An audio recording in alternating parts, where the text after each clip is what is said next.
Kalau bisa bulu tangkis dulu lah. Bulu tangkis sih waktu pertama juara All England ya. All England ya, tahun 78 ya. 78 tuh saya tahu banget. Itu merasa cita-cita saya dari kecil itu keren ya. Bisa tercapai gitu. Itu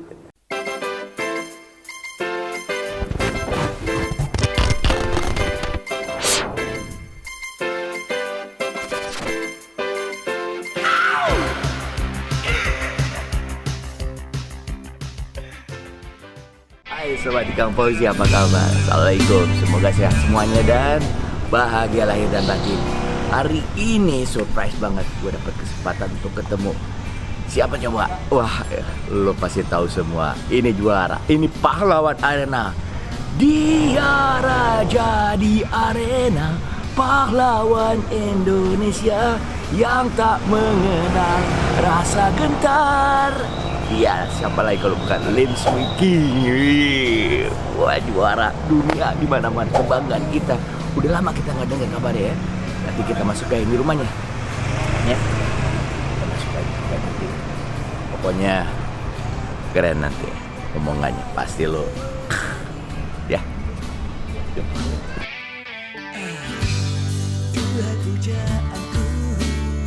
Dulu ini idola kita bareng-bareng buat tuh remaja nih. Sakura dalam pelukan. Apalagi nanti dengerin lagu inspirasi, lagu pahlawan arena ini dari Lim Swee King.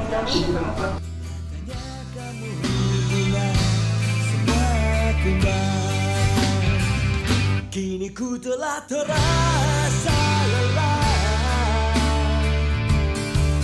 membodohi sendiri, hidup di dalam mimpi. Assalamualaikum warahmatullahi wabarakatuh. Apa kabar semua? Om Swastiastu dan juga salam buat kita semua. Dan wah, hari ini luar biasa nih. Saya buka aja nih, izin dulu ya. Hari ini luar biasa, saya sangat bangga dan bahagia sekali karena saya bisa ada di rumah idola saya waktu kecil. Ini idola bukan sembarangan idola. Ini idola yang benar-benar bukan hanya idola pribadi, tapi ini idola bangsa kita pada saat itu yang telah memberikan banyak kebanggaan kepada kita Indonesia terutama ini di ajang olahraga badminton. Siapa lagi kalau bukan Lim Swee King. Aduh, Mas King, manggilnya Mas King aja ya. So akrab saya nih Mas King nih. Saya begitu lihat mukanya tuh kayaknya udah kenal lama gitu. Karena emang dulu liatin TV mulu. Saya ini emang benar, sumpah saya emang dulu sangat mengidolakan dan setiap kali Mas King ada tuh saya doain. Waduh, saya sholat sampai beberapa kali karena biar bagaimana ini kebanggaan kita semua. Mas King tuh yang membuat Indonesia ini jadi bergairah, jadi bersatu, jadi punya kebanggaan, punya suatu hal yang sangat bisa kita gemari sama-sama karena olahraga ini kan olahraga orang Indonesia ya boleh dibilang ya.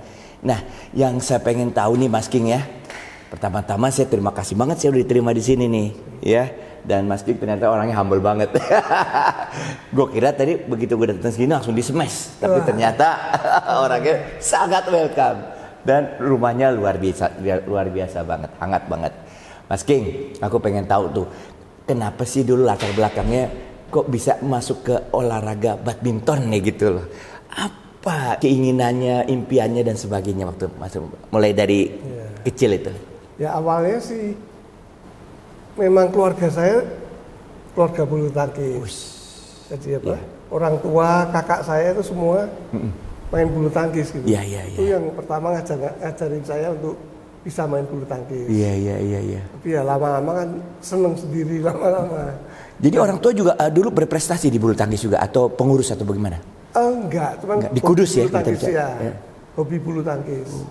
Dan di belakang rumah saya kebetulan ada lapangan bulu tangkis juga. Makanya kalau pengen main tinggal sore nyari musuh aja. Oh iya. Main di rumah. Tiap hari. Ya, tiap hari dulu. Tapi dulu kan masih kecil. Terus? Jadi ya karena hobi. Iya. Mulai dari hobi semuanya itu. Iya. Tapi terus gimana pembinaannya kok bisa tepat gitu loh, bisa masuk ke apa ya, ahli ya. Karena nggak semua orang, saya juga hobi bulu tangkis. Tapi ya saya akhirnya nggak jadi pemain olahraga bulu tangkis gitu. Nah ini yang bisa sampai ke ada lapangan, mungkin ada pelatihnya atau apa, akhirnya punya cita-cita jadi profesional di situ atau bagaimana? Awalnya kakak saya tuh perempuan pemain bulu tangkis. Oh iya. Pemain pelatnas. Oh. Pada zaman Bumi Narni.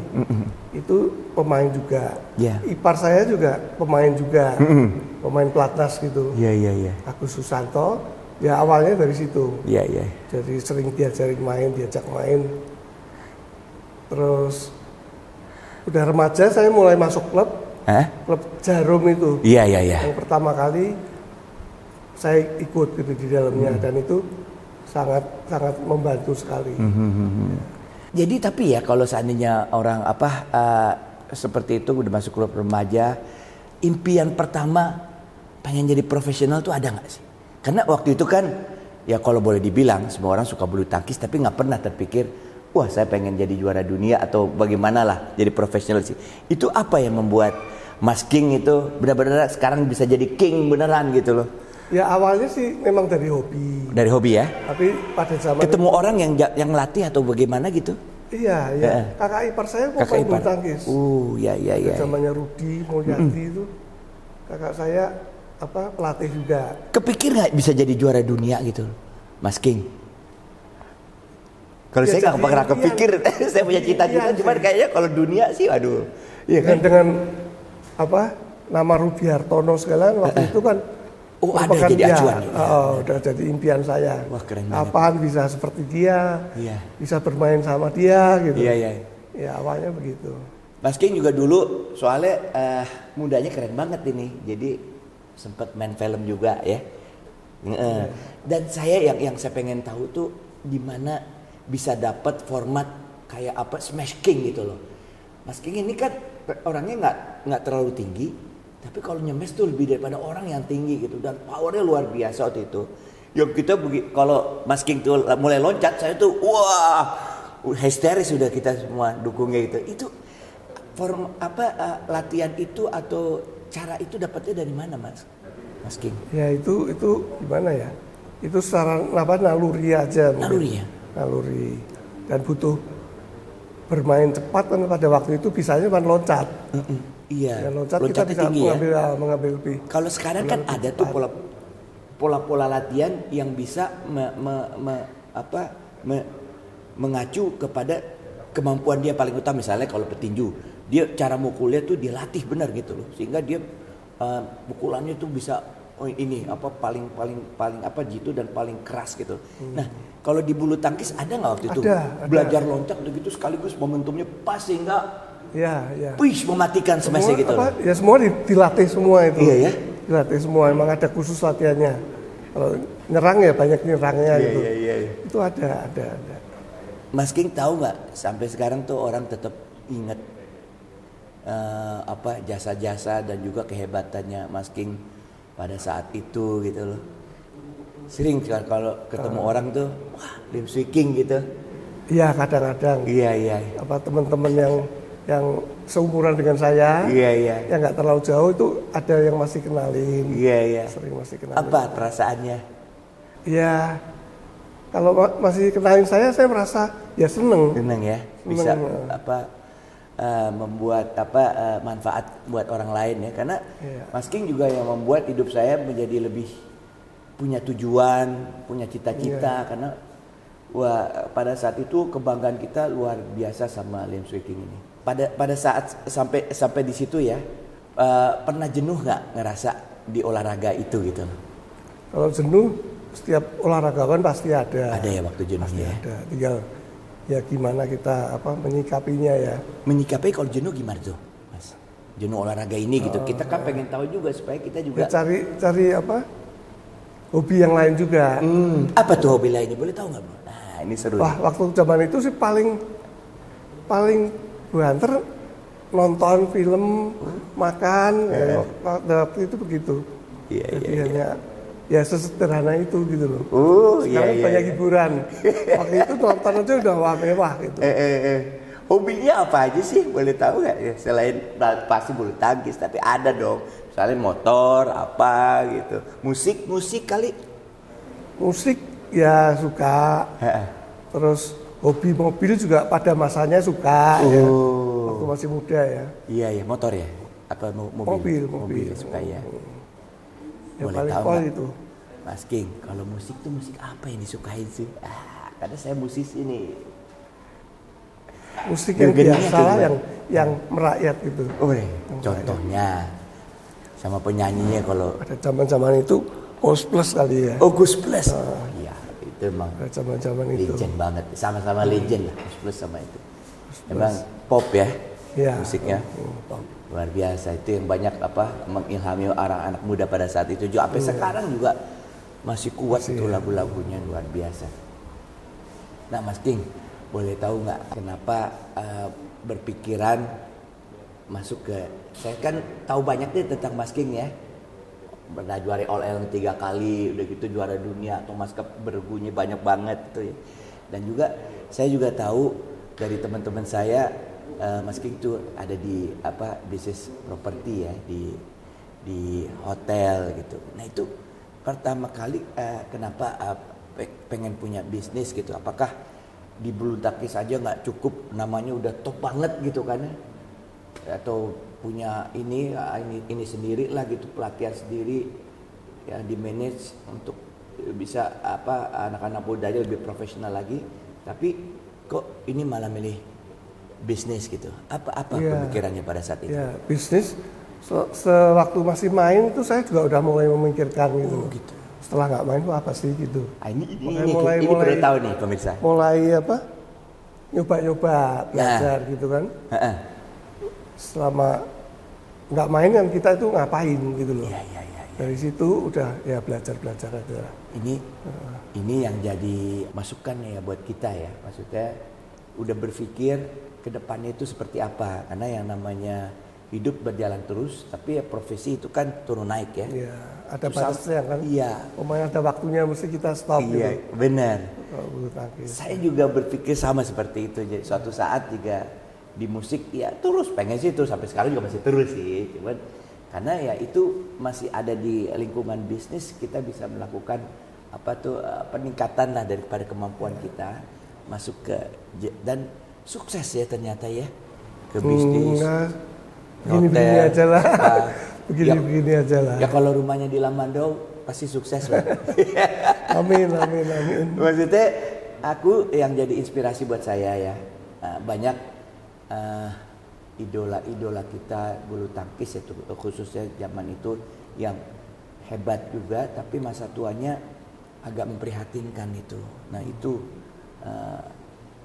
itu yang sangat sayang sekali gitu loh. Dan itu seharusnya bisa sama-sama kita untuk berpikir jangan sampai dulu yang kita udah idolakan, dulu yang udah kita mengharapkan terlalu banyak dari dia, begitu masa tuanya dia tidak main lagi, kita juga lupa terhadap jasa-jasa itu. Kan nggak semua pemain bisa beruntung. Nah itu. Setelah nggak main ya kan. Iya betul. Peran pemerintah juga saya rasa perlu. Nah, harapannya seperti apa tuh? Menurut harapannya Mas lebih ada peran pemerintah untuk memikirkan kita gitu loh. Mantan pemain yang sudah pensiun gitu. Ya. Program apa yang paling cocok gitu loh, supaya bisa memperhatikan dan bermanfaat buat para olahragawan yang udah pensiun gitu? Ada masukan nggak pemikirannya? Yang paling cocok? Hanya jaminan aja paling ya. Jaminan dari pemerintah. Yang saya rasa di luar negeri ada. Iya. Tapi di kita kan enggak. Jaminan sosial itu lebih ke arah seperti itu ya. Sama semua pemain beruntung. Betul. Bisa cukup gitu. Enggak semua pemain. Karena saya melihat para olahragawan ini punya kelebihan di strategi. Dia ahli berstrategi itu. Dia nggak asal main, nggak asal mukul begitu. Dia punya teknik dan strategi, dan saya rasa itu bagian daripada bisnis juga membutuhkan itu kan, feeling. Dia tahu nih, what next. Kalau gini kecenderungannya kayak apa nih, iya kan? Iya, betul. Tapi kan ada yang bisa, ada yang enggak. Iya, iya, iya. Ya semuanya mesti pintar bisnis enggak. Itu bisa dilatih tapi. Bisa. Iya. Bisa dilatih. Iya, iya. Nah, Mas Ging, boleh saya tahu nggak momentum apa yang paling berkesan buat Mas Ging di dalam hidup ini? Dalam bidang bulu tangkis. Boleh. Yang lain juga. Kalau bisa bulu tangkis dulu lah. Ya, dalam bulu tangkis sih waktu pertama juara All England ya. All England ya. Tahun 78 ya. 78 tuh saya tahu banget. Itu apa? Merasa cita-cita saya dari kecil itu keren ya. Bisa tercapai gitu. Itu ya itu Dan sangat dulu berkesan. tahu nggak Mas Ging itu waktu umur segitu keren banget ya. Jadi kayak bintang film memang. Rasa kegembiraan itu dicurahkannya seperti apa gitu. Begitu menang, tahu nggak? Saya harus bagaimana lagi gitu. Supaya kita bisa belajar ya dari seorang champion. Harus berlatih lebih keras. Gitu ya. Itu. Supaya bisa mempertahankan itu. Supaya bisa bertahan. Terhadap orang tua. Ya terima kasih banyak juga. Iya, ya. Dari kecil dibimbing untuk bermain bulu tangkis ya. Iya. Dikasih jalan, dibuatin lapangan di belakang rumah. Ya itu terima kasih semuanya. Itu luar biasa ya. Juga klub saya juga. Iya. Klub Jarum juga saya berterima kasih banyak juga. Iya, mereka benar. sudah membimbing saya, memberikan sarana, prasarana untuk bisa seperti sekarang gitu. Jadi memang teman-teman di balik seorang champion, king of badminton ini ya, memang di belakangnya banyak yang berperan ya. Iya. Yang paling utama pertama memang orang tua yang udah memberikan fasilitas, perhatian, pengorbanan yang begitu banyak ya mungkin ya. Jadi bisa jadi seperti ini. Nah, begitu sukses apa yang diberikan kembali orang tua? Ada orang berpikir kan kalau orang sukses tuh dia sangat memperhatikan orang tuanya gitu. Kalau itu termasuk yang seperti itu nggak? Iya, Buat saya pembelajaran sangat kita. terhadap orang tua saya berterima kasih banyak. Saya berbakti kepada orang tua karena semuanya kan dari mereka. Iya. Ya. Nih sekarang kita masuk yang agak spesifik nih, Mas Ging. Boleh kalau bicara masalah keluarga? Boleh. Anaknya udah berapa sekarang nih? Anak saya 3 sekarang. 3 sekarang. Ya. Jadi apa aja sekarang anaknya? Jadi pedagang semua. Pedagang. Kenapa nggak jadi ini juga? Hah? Oh itu pilihan mereka sih ya. Mereka, iya. Pilihan mereka. Waktu itu mereka lebih senang sekolah. Iya. Waktu itu ya. Sekolahnya di luar negeri juga. Satu di luar negeri. Iya. Dan sekarang jadi businessman semua. Iya. Menikahnya dengan seorang istri dari latar belakangnya seperti apa? Namanya siapa? Gak ada hubungannya sama olahraga tadi. Gak ada hubungan olahraga ya. Ketemunya di mana itu? Wah gak tahu deh saya. Gak tahu deh. Udah ketemu, udah gitu bisa membina rumah tangga seperti ini luar biasa ya. Iya. Peran seorang bapak tuh di mana ya terhadap kesuksesan rumah tangga itu? Saya pengen belajar nih. Kalau untuk anak, sebagai orang tua sih kita hanya bisa membimbing, mengarahkan. Tutwuri hadayani kalau orang bilang. Iya. Jadi kalau yang baik ya kita dukung, kalau yang salah ya kita peringatkan, itu aja. Iya. Semua jalannya mereka yang itu sendiri. Iya. Wah ini luar biasa, banyak sekali yang kita bisa dapat dari seorang juara ya, king. Nah bisa share lah harapannya nih buat perbulu tangkisan kita tuh ke depan seperti apa. Saya rasa kita perlu tahu dari seorang juara yang begitu banyak memenangkan juara, memberikan kita banyak kebanggaan. Pasti ada harapannya loh untuk bulu tangkis kita nih ke depan seperti apa. Ya harapan saya pemain-pemain muda sekarang itu lebih giat berlatih, lebih giat lah, maksudnya semangat all out, bahwa dunia kita waktu itu ya, saya berpikirnya ya dunia saya ya main bulu tangkis doang waktu itu betul. Jangan berpikir yang lain-lain dulu gitu. Iya. Dan mau capek itu yang penting juga. Tapi ada yang jadi penasaran buat saya dulu, Mas King ini bisa juara berkali-kali dalam satu dekade ya, 10 tahunan itu. Kok sekarang susah ya seperti itu? Kenapa ya? Apa yang membuat seorang juara sekarang tuh kayaknya kompetitifnya tinggi banget, atau mungkin pola latihannya atau mentalnya atau apanya gitu yang bisa di-share gitu sama. Menurut saya memang zaman sekarang zamannya berbeda, lebih kompetitif, lebih bersaing, dan negara-negara lain pun udah banyak maju juga. Makanya sekarang tuh untuk jadi juara sampai 5 tahun, 7 tahun susah. Iya. Karena memang bersaing sekali sekarang. Iya. Jadi itu semua terkait ya programnya, ya. Iya. Mentalnya, skillnya dan sebagainya, dan emang kompetitif. Kompetisi itu luar biasa. Nah mungkin terakhir nih, Mas King, saya pengen banget teman-teman, ya khususnya kaum muda diberikan wejangan nih.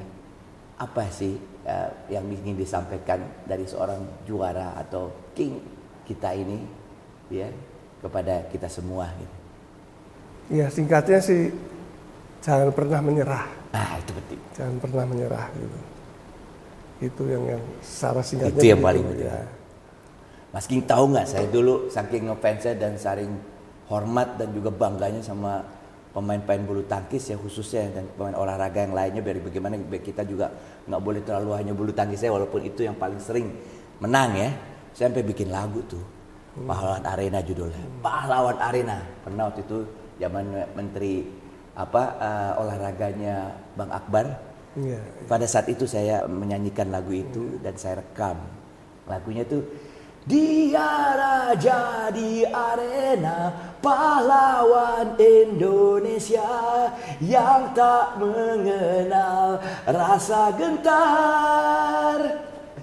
Dia raja di arena, pahlawan Indonesia yang tak mengenal rasa gentar. Tanding adalah hidupnya, juara adalah surga, sumpah setia, pahlawan arena. Itu saking salut ya, saya benar-benar itu berhari-hari saya nggak bisa tidur. Saya gimana ya, saya kalau kasih uang atau apa yang lain saya nggak punya. Pada saya itu lebih, saya bisa menciptakan lagu, saya nyanyikan sendiri, itu saya bikin buat tokoh-tokoh olahraga, terutama saat itu yang sangat menginspirasi saya ya King, Lim Swee King. Dan ternyata hari ini saya sangat berbahagia sekali. Gua bangga banget bisa diterima baik di rumah sini, dan orangnya sangat humble sekali. Dan ya harapannya tentunya ini akan menjadi wawancara yang eksklusif yang bermanfaat buat kita semua ya.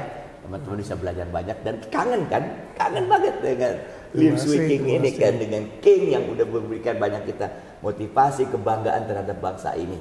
Ya. Oke, terima kasih. Sampai jumpa lagi.